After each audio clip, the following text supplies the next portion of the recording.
With 50-plus years of combined produce, supply chain, entrepreneurial, and business experience, Craig Slade and Ed Bertad discuss the impacts of fresh produce on their lives and health. This podcast is a casual conversation between two friends just trying to get better. This is the Fresh CrEd. First of all, thanks again to the International Fresh Produce Association, Wholesale Ware, Sunfed, Full Tilt, IFPA. Again, thanks for your support. And I'll kick it over to you, Craig. What do you got? Well, thank you. What do I have? I mean, what do I have? So, number one, a dear friend of mine I talk with a lot, but a lot of you that are listening and watching this, a dear friend of yours, and we all know her as the queen of consulting in the fresh produce space, right? That's absolutely. In fact, we're thinking about getting her a crown. I think that would be appropriate. But no, this is Miss Julie Krivanek of Krivanek Consulting. She is the founder, VP of Sales, accountant, bottle washer, the full soup to nuts, right? You do it all? Is that correct? I'm it. Yeah? Yeah, I'm it. Yeah. And I have an assistant, Lori. All right. Who's worked for me all 32 years that I've been in business. 32? Yes. Nice. She takes calming pills. But yes, she's worked for me the whole time. Yeah, that's... So, and we've kind of, so a couple of things. So just so you know, the show, this conversation, this everything, this is kind of like us, if you can imagine we're on the phone just yucking it up. I'm good. Right? Yeah, and I've warned them, because they told me when I've had this live idea, every one of them across, no, we can't do it live, not with you. Saying that to me, not with, no, they said to me, you can't. And I'm like, what are you talking about? It's like, hey, man. There's still time to prove that point. Yeah, they're still holding out hope that but I've also warned them that you and I together could be super dangerous. Well, I look forward to that. Yeah, I do as well. Mason's wanted some controversy, so, we may stir it up. We may give Mason what he's been looking for, right? Mason, you want controversy. Well, he's... Yeah, well, I just spent a little bit of time on the showroom floor talking to your mystery guest. Oh, you did? You'll get some controversy. Not really, yeah. I'm not even sure I know who the mystery guest is. I swear I don't. You don't? I told him to pick somebody. Oh, you serious? Yeah. Oh, don't tell us. Yeah, don't tell us. Well, I probably wouldn't. I don't know. Anyways, this is great, Mason. Oh, so it's a mystery to you, too? Yeah. Mm-hmm. You guys run a tight ship. It didn't start out Are that you way. serious? No, It was very figurative at first. Okay, so let me just tell you, don't quit your day job. I mean, I appreciate what you're doing. You don't but think this is a good idea? Come on, Julie. Craig. Hey. There's nothing like... It's promising. There's nothing like setting sail and not knowing where the sails are at. That's the way we do this show every day. And you brought your child in. Well, these guys are actually pretty... They're the only savior, right? I just get on the boat. Hey, where are we leaving? They're like, what? So, oh, my God. So, yes. But anyway, right. so you, queen of consulting here in fresh produce, how in the world? So did you grow up as a wee child there in Chicago, dreaming of a consulting job in the produce business? No? No. I got recruited out of my undergraduate to work in the energy industry. Okay. In Denver. So off I went to work for what was then Standard Oil of Indiana. I'm familiar with Standard Oil. Which became the Amoco Corporation. And so I worked in oil and gas for 6 years. And then they bought, if you recall, when all of the oil and gas companies were trying to be energy conglomerates, and they all, like lemmings, bought mining companies. So our company bought a mining company, named it Amoco Minerals, and brought that whole group over to Denver. And then I was promoted and moved into that. So then I stayed in mining for 7, 8 years. So I had a whole career before I started in the produce industry. And we were I was in a high potential program. And what that meant was that they literally moved you from function to function to function. So we were trained, there were 6 of us, and we were trained as generalists. So, go beyond the sales desk, go do this, go do that. And I had a specialty, oddly enough, in labor negotiations. Wow. Yeah. So that sounds like a blast. It was horrible. It was during the time frame when so it was called concession bargaining. Okay. Right. And what the deal was to strip the contract. I'm sure your listeners are gripping their hearts. Strip the contracts, take the negotiation into impasse, and then let them strike, and then run the plant. So I did that for like 8 years. It was awful. Kids, this was back before we had all these these concerns for everybody. So Yes, this was another world. We had no concerns for anybody. Yeah, so, no. I mean, it's so un-PC. Julie's no longer like she's changed. Yes, now. no, She loves. I'm everybody. enlightened. Yes. Just be clear. Be clear. But so I did that, and then they moved me. Since I was a good negotiator, they moved me to the M&A committee. So I bought and sold coal mines. That was my specialty, coal mines, with 2 other people. And then I got tired of that. And I went back to school and got my master's like this because I thought, I got to get out of here. And I did. They offered me, oh my God, they offered me a job to be the general manager of a coal mine in Hazard, Kentucky. And where? The Dukes of Hazard. Hazard, Kentucky. And I said, exactly. Facts. And I said, look at me. I'm cute. I'm young. I'm single. Don't send me to Hazard, Kentucky. That'll be the death of me. My mother will never see me married. So I quit. Anyway, so I quit. And then I, just sort of started my own business. And anybody that's been in a startup, it is a scramble at first. So I scrambled. I worked for mostly high-tech, media, leadership strategy, the things that I do now, M&A leadership strategy. And then, honestly, Serendipity did a talk for United Produce, their very first leadership class. They called me and said, we heard that you can speak on, management leadership, all these, all these different things. Would you speak to our very first class? 26 years ago. And I said, I was looking to pay the bills, if you want to know the truth. Oh, I said, what are you? And they said, we're a trade association. I said, what do you trade? They said, fruits and vegetables. I thought, God, that sounds like there's no money in it. So I'm not getting a check here. That's what I said. So I said, is it just you? They said, no, our sponsor is DuPont. And I said, they're good for their, I'm in. When they said DuPont. I said, yeah, I'm your girl. I know they'll pay the bills. So that's how I started in produce. You talk about falling into a pile at Christmas. Yeah. And then it's the love affair of your life. All of us love the industry so much. So, so this year's my 32nd, I just passed my 32nd year in business. Congratulations. Oh, I'm telling you. Yeah. No, I just love it. That's the thing that we all have in common. It's a hard industry. There's always something going on. There's headwinds galore. There always are. But there's something inside of us that just loves it. So, how fortunate. Right? How lucky are we to have this? Can't believe it. And that's kind of been a running theme from.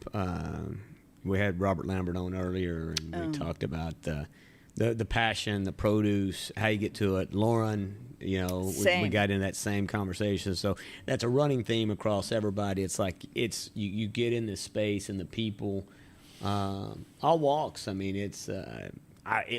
That word family is used a lot. Yeah. Potentially overused sometimes when you're referring to companies and stuff. But, man, it's dysfunctional, just like a regular family. Don't say that to your people. If they're in this business, they already know. I'm not telling them anything they don't know. It's just the people that aren't in it. I know. But again, we have our challenges and our battles. But at the end of the day, it's a group that comes together and loves to get together and have a good time. And this is great because we haven't seen each other in a while. So right. this is great. I'm impressed beyond it all with the way that the industry handled the pandemic. I mean, we're still digging around with certain aspects of it, but I am really impressed. Well, that's the thing that would be interesting because we along themes we've talked a little bit about. That's kind of been this show, like we said, it really doesn't have that much structure. You have no theme. No theme, really. You're themeless. We're picking up a theme as we go along. And so the theme we've kind of picked up, which doesn't seem that crazy. Is the same thing. Mm-hmm. COVID, right? What's going on. Yeah. But you've got an inside look at some of these businesses. And when you say, talk a little bit about that. When you say you're impressed with how this industry handled that. Well, I work across all globally and across the whole supply chain. Mm-hmm. So I see the challenges of certain sectors, like, for example, the wholesale distributors. They were very challenged. Sure. But, and the overused word pivot. People kept saying, let's try this. But let me tell you what I thought was impressive. Unbelievable challenges with growing, with the product, with distribution. I mean, it went on and on. Getting the labor force there, trying to get people vaccinated, all these things. So the insights that I would share with people, there's a couple of them. The first is don't underestimate the resiliency of our industry. I mean, we are tough birds. The thing that I also want to comment on is the speed at which we moved. Mm-hmm. I mean, we didn't have time to sit and think and sit in a boardroom and make decisions. We just moved and moved and moved. And I think that's a touchstone for, some companies that may be stuck in their own sort of analysis. It's like, just move. You've already done it. You're successful. But the things, I'm going to flip the pancake a little bit and talk about the things that I want people now. It's not hindsight exactly, but we're definitely pulling out of it. The things that I want companies to look back on. The first is, if you were screwed up in 2019, you're screwed up now. Sorry. Hey. Yeah. So It's a heck of a pep talk. Well, isn't it? So people that say it's COVID, no, it's not COVID. You were screwed up before COVID. So for a lot of businesses, I think you need to take, some honest, do a post-mortem.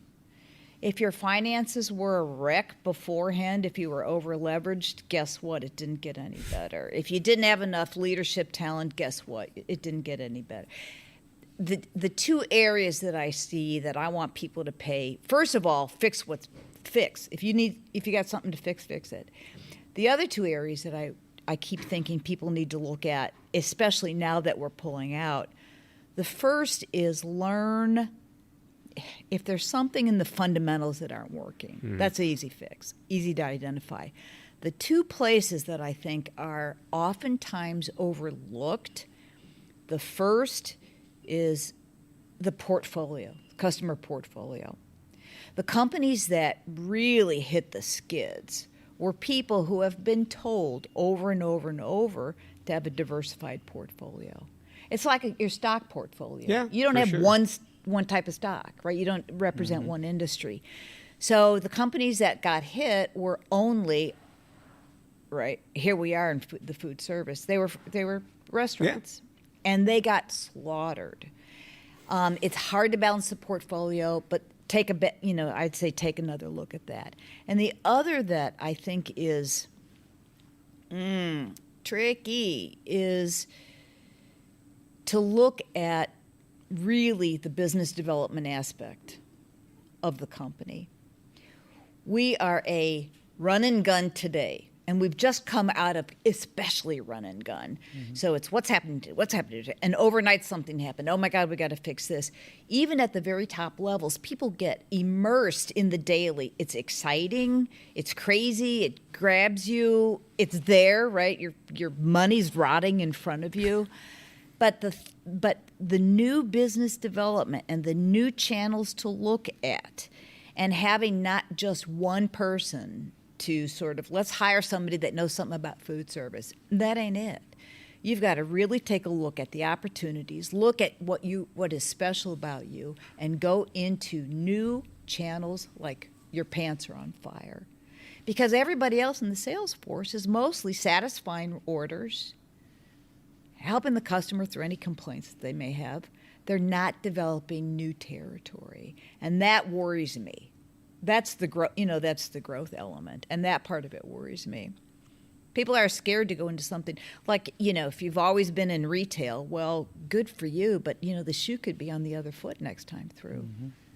Yeah, I mean, I think you talked about, being screwed up going in, but I think it really did expose a lot of things for completely, right? I mean, even if you weren't screwed up, it certainly exposed what some of the issues you might have or what you might be faced with. And so, it gave you, I mean, if you really took the time to look at it and it highlighted things, that you certainly, and ideally, I mean, I'll tell you from our perspective, trying to use the tragedy that was COVID and what it meant is try and use that to see, well, what did we learn out of that? What do we know about the organization? What do we know about how we deal with people and all that kind of stuff? Yeah. Because there's a lot of things that going in, you looked at the world and looked at things in one perspective, and then now, on the other side.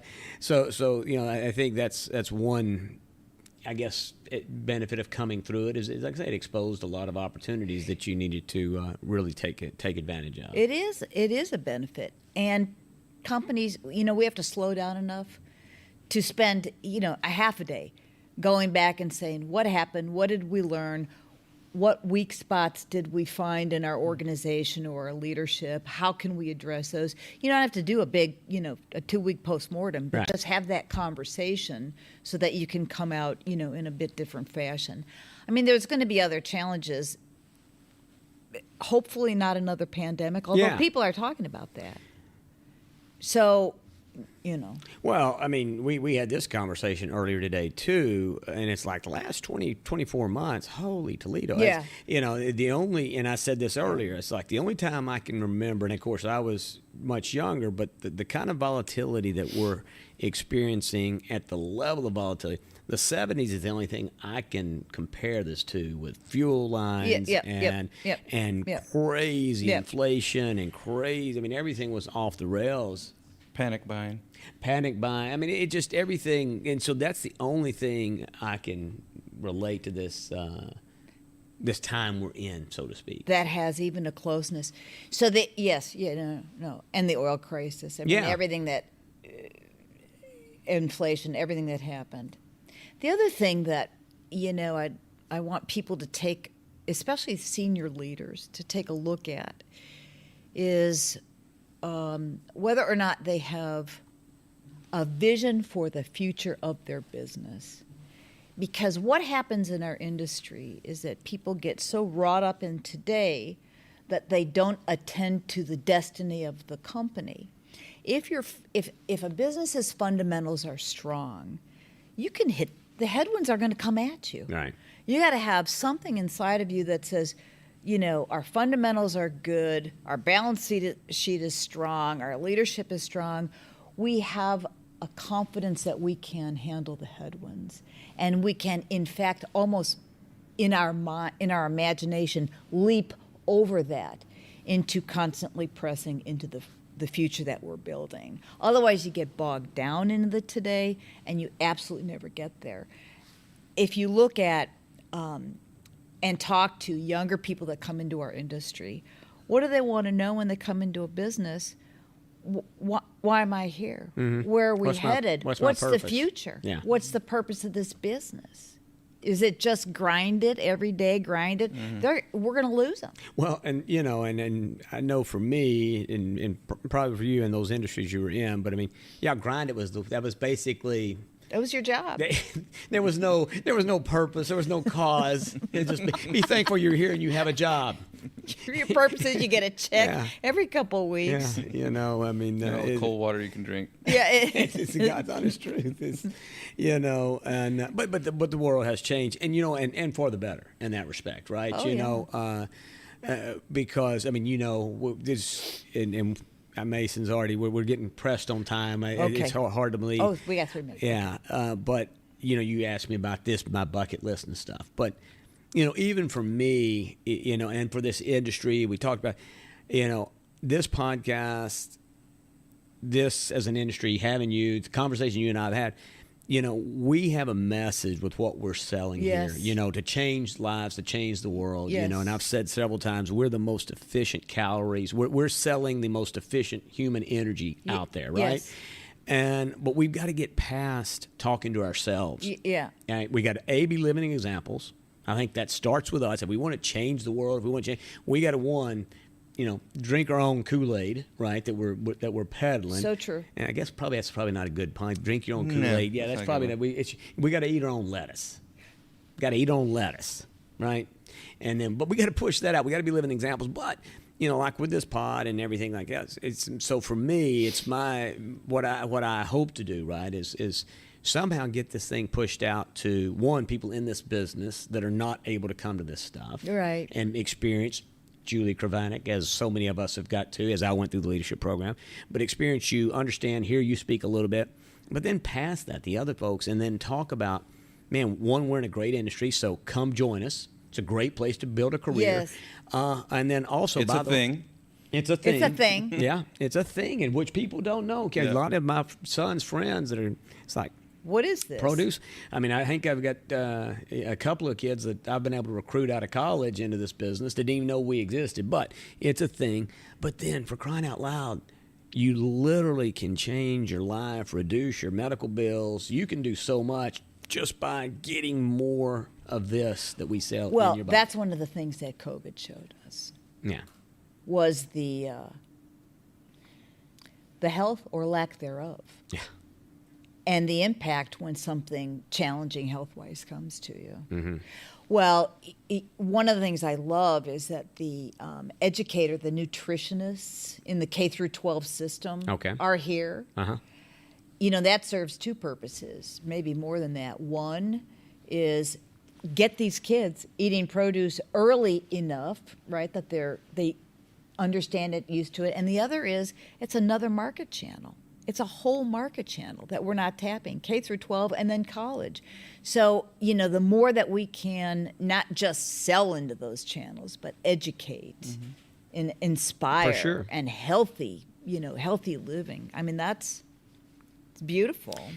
It is, and the time is beautiful with you. Yes. It's short, though, like all wonderful things. That flew by. Thank you for joining us, for sure. Oh, this is fun. Yeah, and well, We're gonna have to do a follow up. It's not going to be your last. We got a list. We have a I big think we're gonna list. be booked till Christmas. No, Julie, like I say, you've been a big part of my career. Like I say, met you in '99 through the leadership program. I'm thankful for United in my career, bar none. Best thing that I ever participated in terms of really the people I've met, the expansion. But yeah, no, you've been a big part from that day and over the several years. I thank you very much. Thanks for taking this time. I know you're not always just like jumping at the opportunity to get behind a mic and jump on these shows. So I really do appreciate it for sure. Anytime. So. Anytime.